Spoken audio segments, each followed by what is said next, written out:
Ayun, sinyasan mo, hindi tayo marinig. Dito tuloy tayo sa pamamasko, no, sa ating mga kababayan.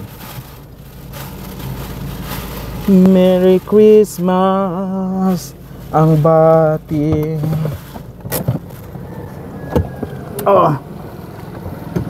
Merry Christmas. Maligayang Pasko sa inyo. Dito tayo kay Tatay Dindin. Manong Arnel ang bulpin at lapis. Merry Christmas. Merry Christmas. Merry Christmas po. Huwag na gamay na akong dugonggan. Hindi raw talaga naging okay ang kanyang pandinig. Ayun. Dito tayo kay Tatay Dindin, mga kapobre. Ayan. Tuloy-tuloy siya dito sa loob. Ayun. Dito pala. Ay, ang ganda pala dito sa loob. O, tingnan niyo ang linis ng bahay. Hello. O, dyan tayo. Ayan, sige. Ating bilis, interpreter. Ang ganda ng bahay niya. Ang linis.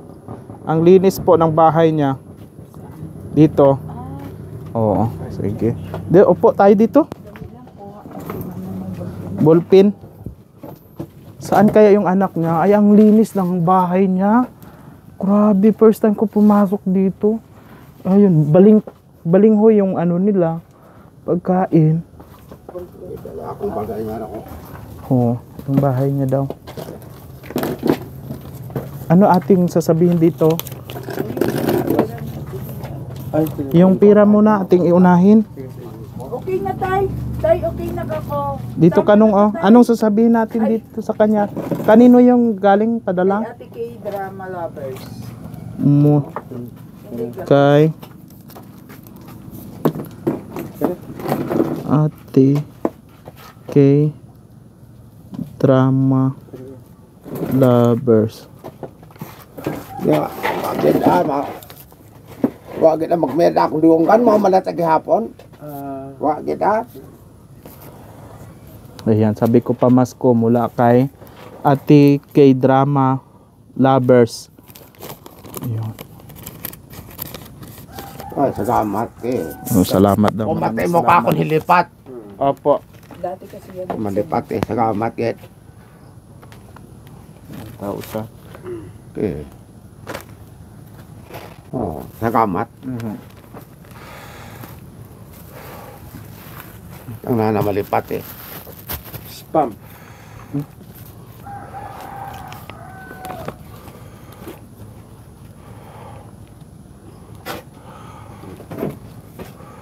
Galing sa Ontario Vendors.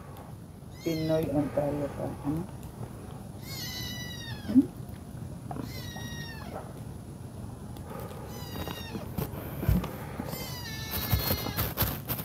Pinoy Vendors, Ontario, Canada. Sabihin ko, kumusta ang mga batang anak niya? Okay, salamat yan na. Huwag kita salamat. Opo.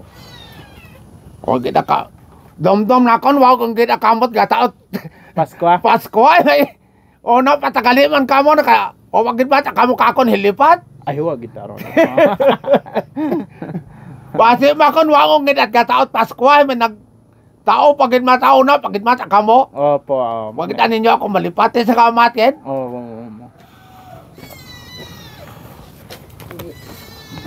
Saan ang anak mo? Saan ba yung anak mo kaya? Nagsimba. Ay, layang hapon, ariyan kasimba, simbang gabi. Una kada sa baryo, sa plaza. Oo. Kasi nimba ron kada gabi eh. Ay mga alas 7 ga tapos. Oo. Bago ang imong panaw.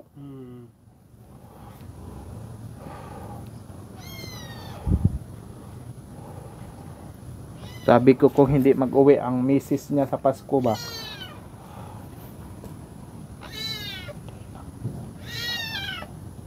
Wagin ang magpadagan ang asawa at Arabo. Ha? Ano? Binailuhan na anak ko ay Arabo ra ginasawa manggaranon kono Arabo. Ay tao kon layang kadomdom o kamon wa tay kamon magdomdom. Sobrang sang dagon yon. Hindi na daw pala naka ano. Bisan sa amon ang nga baga.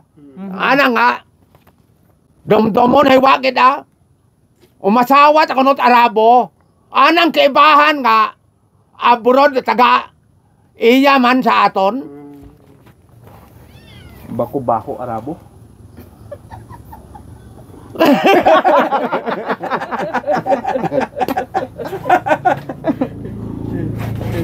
Lokot nagsugid ka ako na anang Pilipina man, Pinay man nga. Kaibahan ana ito. Oo. Ay pagbakasyon ko, taga Malinaw, poblasyon. Pagbakasyon na, ana gid ako ngin atunan iyang sugiran. Ay ikiha ko makon. Dating tanong. Ang gid ka domdom mo sa nang unga. Bisan sa unga lata. Oo. Pwede kasuhan dahil kasado kayo. Pwede yung kasuhan. Oo, kasado kami. Kung pumakasa makon mo kasuhan ko imaw. Kasado tabi kami, kung bukon kontat kasado ay okay. Oo. Yung pagkasagan ko kitabi imaw. Grabe no, grabe yung babae man yun. Iniwan man si... Ay tao kon matuod o balita nga ron ay Oo. istorya man lang. Sugid man lang abikakon, wan akon makita at personal. Pero what komunikasyon?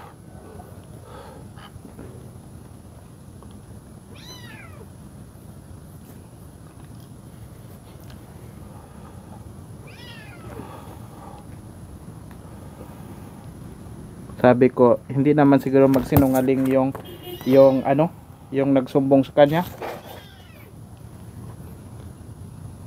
Tao gang abe.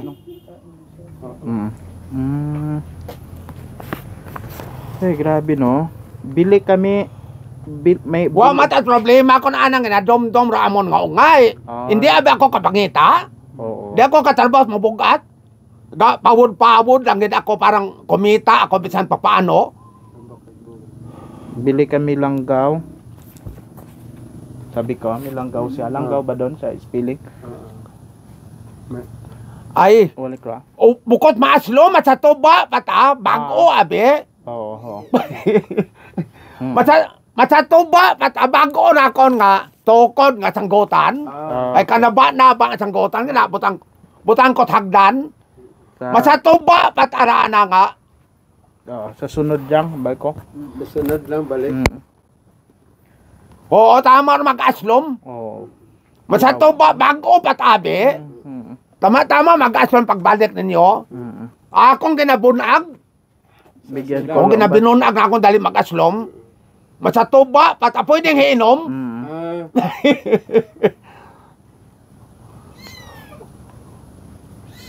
1,000.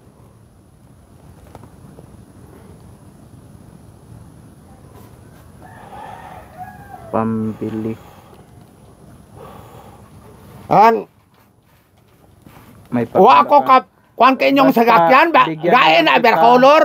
1,000 para may pambili ikaw bigas. Kasi parang kamuting kahoy lang yung kain nila.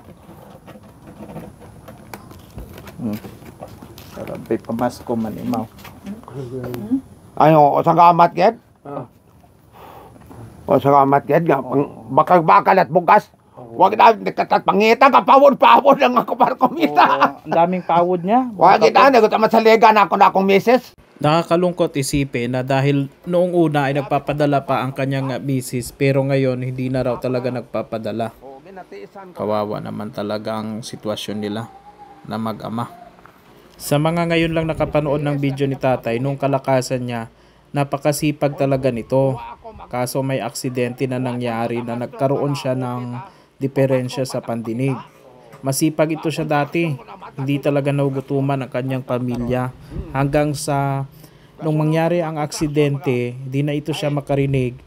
At yung kanyang misis naman ay nagpaalam sa kanya na magtatrabaho lang sa Maynila. Pero ngayon nakakalungkot na malaman na ipinagpalit raw pala siya sa isang Arabo. Dito nga ay binalik niya sa akin ang kanyang kwento. Sabi niya noong kalakasan niya at nung maayos pa ang kanyang pandinig ay hindi talaga nagugutuman ang kanyang pamilya. Talagang marami silang mga bigas noong malakas pa ang kanyang pangatawan.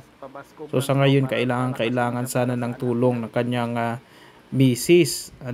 Sana kung nanonood man ng kanyang misis, kahit na lang para sa anak na lang po ninyo, sana po ay matulungan mo si tatay. Kawawa naman. Parang tanggap niya na ipinagpalit mo siya sa isang Arabo, pero sana raw ay tulungan mo ang kanyang anak. Bata pa eh. Yung anak nyo gani?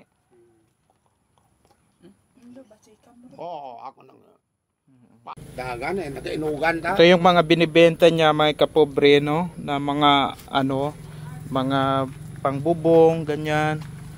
Ayan, oh. Ayun. Bye-bye, tay. Bye-bye po. Bye-bye. Sige. Opo, sige po. Ayan, mukhang magagabi na, no, mga kapobre. Ito talaga ang sa downside ng buhay ni tatay, no. Dito sana makatulong ang kanyang asawa lalo na sa pag-aaral ng anak. Pero makita mo talaga yung pagmamahal ng ama sa anak, na ang sabi niya talaga nagsisikap siya, nagpapawod siya ngayon para may pangbili sila ng pagkain, may pambili sila ng bigas. Ngayon lang natin nalaman na hindi na talaga sumusuporta ang kanyang asawa. Ang sabi niya kanina sa napanood ninyo, wala na siya magagawa dahil nag-asawa daw ng Arabo yung ang kanyang misis, no? And hindi na nagpapadala ng pera. So gusto lang talaga ni tatay din na makatapos ng pag-aaral ang kanyang anak, no? Pagkatapos niya na yan lang kasi ang tanging lakas niya, no, na balang araw makatulong sa sa buhay niya, sa kanya, no, bilang wala na nga siyang lakas ngayon.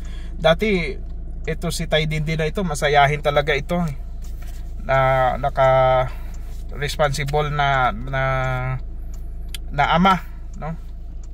Pero ngayon dahil nga hindi na siya makarinig, nagka-problema na siya sa pandinig at yung sa katawan niya may nararamdaman na rin siguro, hindi na makapagtrabaho. Ay nako, Merry Christmas sa inyong lahat mga kapobs. Maraming salamat po.